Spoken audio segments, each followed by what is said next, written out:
భగవంతుడు కాబట్టి వాళ్ళ మాటకు నువ్వు పోవద్దు.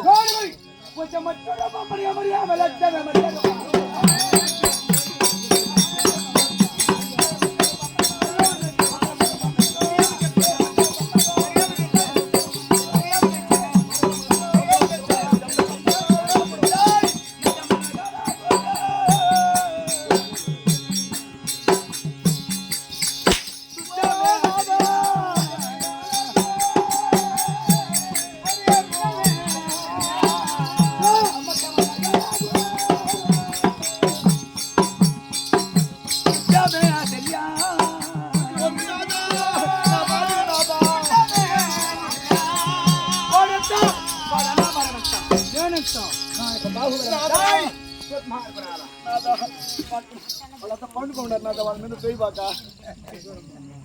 కోస్తే పడిపోయినాను అనుకో నలిగిపోతారు వాళ్ళు.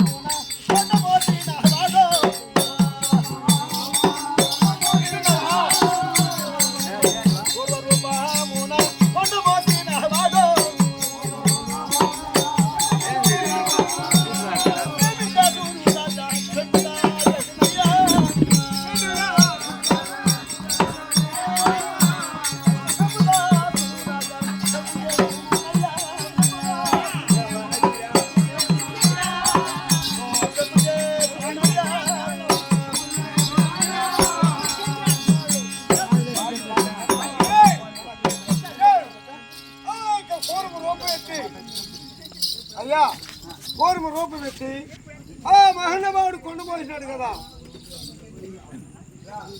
చెప్పిన దానికి అది అర్థం చేస్తే ఆ యొక్క కోరుము రూపం ఎత్తి ఆ యొక్క రేపల్లి వాడులో గోపికల వద్ద ఆ యొక్క రాళ్ళవాడు కురుస్తున్నదట. అప్పుడు ఆ యొక్క యాదవులు ఉంటున్నారు కదా, ఓని గోడ పెడుతుంటే ఆ యొక్క మహానుభావుడు శ్రీమన్ నారాయణమూర్తి ఆ యొక్క కోరుమురు పెట్టి అట్టనే కొండనే మోసినాడు. అటువంటి వాడు బలాత్తుడోలు, అటువంటి వాడికి విద్యను పోవద్దు. అవునా అవునా పూర్వ రూపంగా